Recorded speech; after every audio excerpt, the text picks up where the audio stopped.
Good day, everyone. My name is Tiny Mungwe. I'm a filmmaker from South Africa, and it is my pleasure to welcome you to the CineDB.Africa interview with Claire Diao. CineDB.Africa, in its current iteration, is an online platform that aims at providing information, education, and networking for filmmakers in and from Africa. It does this by, among other things, producing content in the form of podcast, interviews, and videos that address pertinent topics and other technical information and features profiles of filmmakers, funders, funds, and decision makers in film from inside and outside the continent. And today we're speaking to Claire Diao, who is Burkinabe French and a very well-known professional in the film industry who is associated with the distribution company Sudu Conexion, the African Film Journal, Our Tele, as well as Cartier's Leontines, which is a annual Pan-African film event that she holds in France, which I've mispronounced, unfortunately, due to my very stubborn Anglo-Saxon tongue. But I want to first start by just asking you to tell us how you came to be involved with cinema, African cinema. Tell us more about how you came to be in contact with it and found your space in African cinema. Claire. Thank you, Tiny. I think everything started in 2005 back in Ouagadougou, Burkina Faso, because I made an internship in the cinema department of the French Institutes. And I had a request to build a project, and we had some requests from high school students studying the Second World War to have a film about that, because they didn't use video in class, especially in history class, to learn this period. So I organized a screening, and I had around 400 high school students from Ouagadougou, and I was introducing the film, and I saw so many students like raising hands, asking questions, taking notes. I was super surprised. I was used to people like, let's say, Western young audience who's bored with all the cultural proposal they receive. So they're like at the end of the theater with feet on the seats and almost listening to the music instead of listening to the conversation. So I was super moved by what happened there. And I realized that this is what I wanted to do, like to transmit cinema, but I didn't know in which form. Was it programming? Was it like doing Q&As? And the thing is, in parallel of this internship happened the FESPACO, and it was my first time to see this Pan-African film festivals with hundreds of film professionals who look like to know each other, like a big family at Hotel Independence around the swimming pool. And then there were hundreds of films screened, and I was like, okay, this is the country of my father, and I never heard about this festival. What's going on? What's wrong?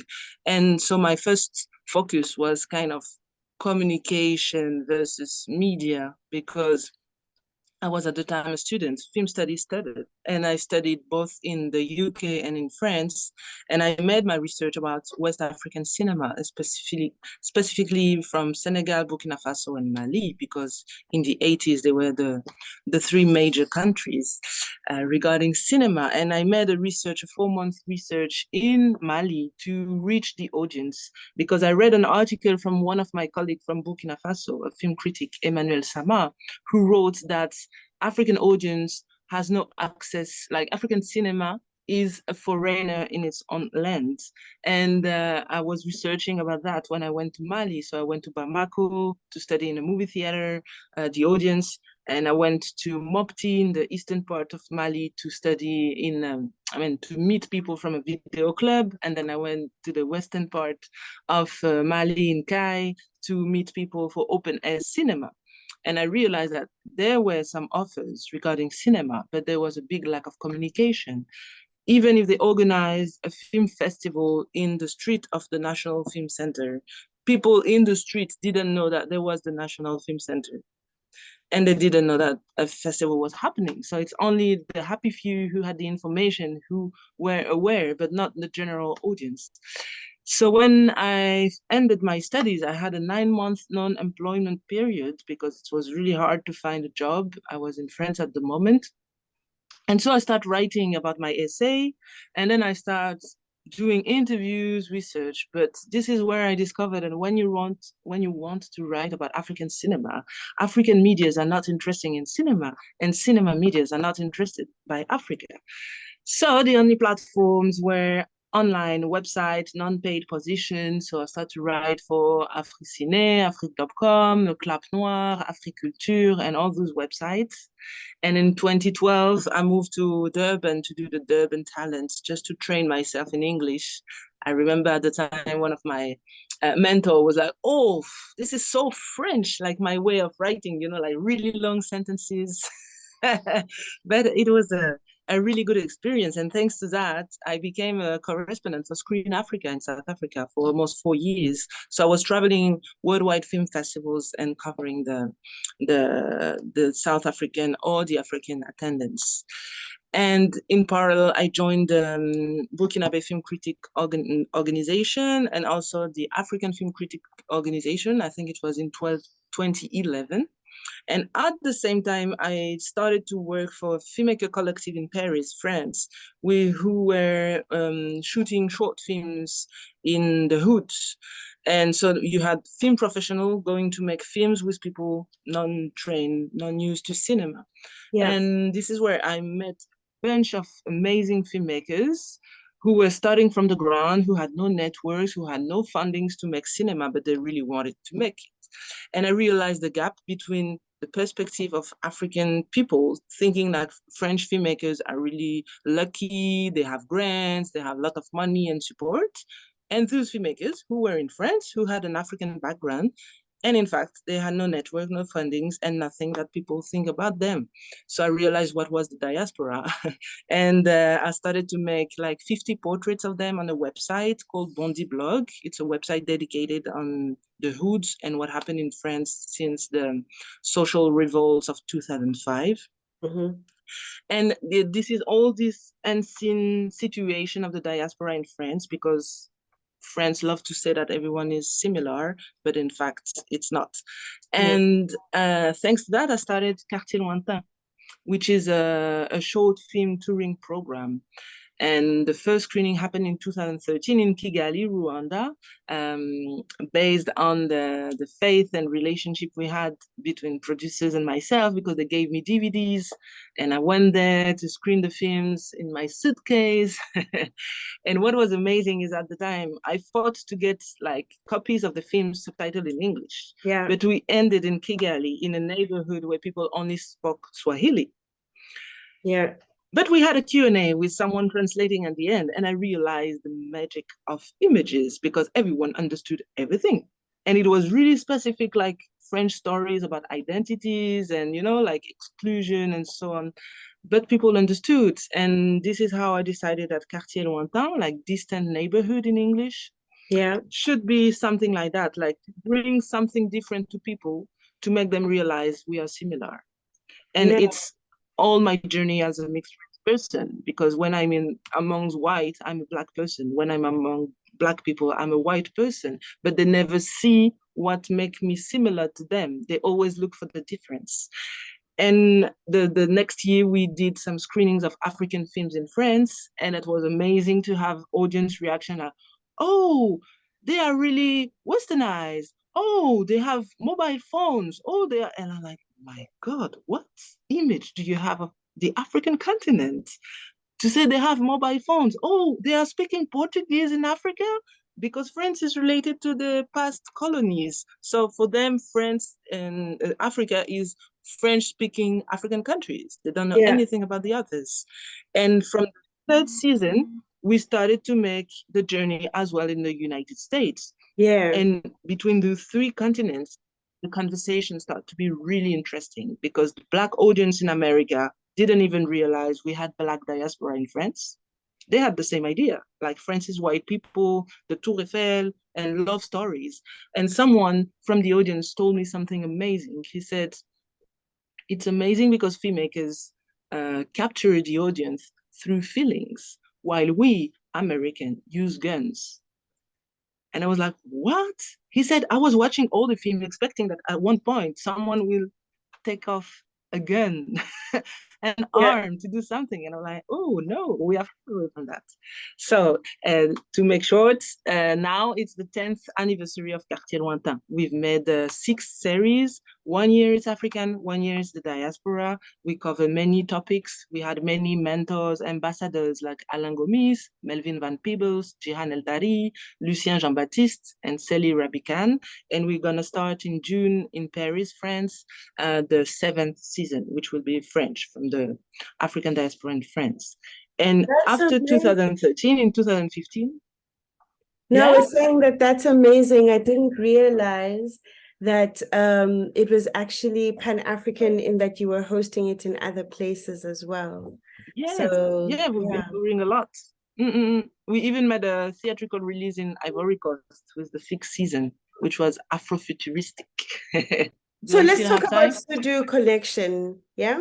Okay. Um, when did you start it? When did you get the idea that this is something that is now kind of a natural fit for you to do? And what is your approach with Sudu Collection?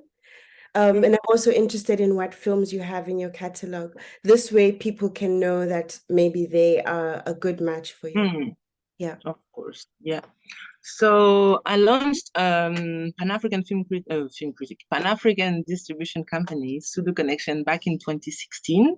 Sudu means house in Pular, Fulfulde, which is my father community. And connection is in order to connect on one side creative people, filmmakers, producers, and on the other side, programmers, buyers, and exhibitors. And because as a journalist, I traveled a lot, as I told you, with film festivals and so on. So I met a lot of people and I watched a lot of films. And many people were asking me, oh, as you travel, as you know a lot of people, can you watch my film? Can you recommend me where I should apply? And on the other side, programmers were reaching me like, oh, we don't have so many African entries. Can you please recommend, I don't know, African women filmmakers or films from Burkina Faso? Or, when they Mm, had a trend, a topic, a genre, something, they reached me. And I was like, something is missing in between. And I realized it was distribution. yeah. So because of the Quartier Lointain experience, and because I did this really hard work of reaching each programmer, each movie theater, how can we organize a screening? Can we do Q&As? I realized that one, the general audience is super interested by those emerging filmmakers because they Yeah. realize that they don't know where to find them. Yeah. They're not in festival secrets.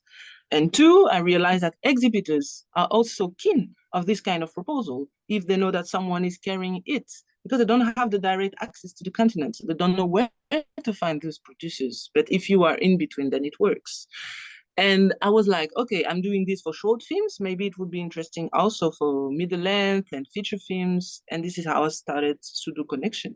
So at the beginning, it was just like with Black filmmakers, but I took like really old films and I didn't realize that people were really looking for new new content. So nowadays we work for really recent titles, like for example 2023 or 2022. No use to send me films from 2016 and so on. I know everyone, every time I meet someone, they're like, oh, I will send you my old films. And I'm like, no, please, no. And we do all the festival strategies, like talking about world premieres, international premieres, and then the circulation throughout film festivals. So we have we have a network of more than 1,000 film festivals worldwide because we work a lot with the US, with Latin America, with Europe, and of course with Africa. Nice. And how do producers reach out to you? When is the best time for producers to connect with you about the possibility of partnering with you as a distributor? There's a difference between people who are already in my catalog and I continue the journey with them, and Mm, they are reaching me from the script stage, mhm. and people I didn't work with, because if I never work with someone, I prefer to work on images. So it comes from rough cut or to completed films. Okay. Rough cut is good because we can also think about post-production labs, and the strategy, world premiere, and so on. Completed films, sometimes they are completed, but they didn't have premiere. Sometimes they already did the premiere or the international premiere, but then they want someone to continue the work.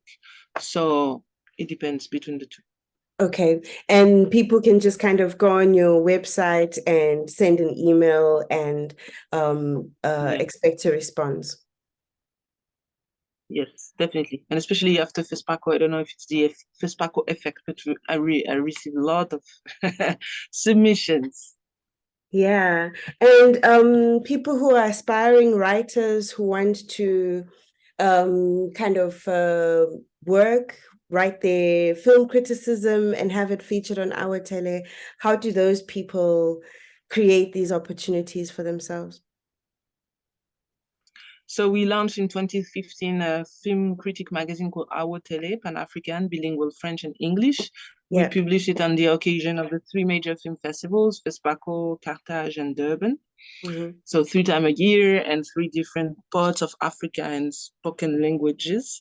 I also mentor like Talent Press in Durban since a few years. So it's really good to meet emerging film critics, because I just have to say that many people want to write during labs like this, like film critic labs, but then throughout the year they don't write anymore, because some people are just filmmakers plus film critics or producers plus film critics.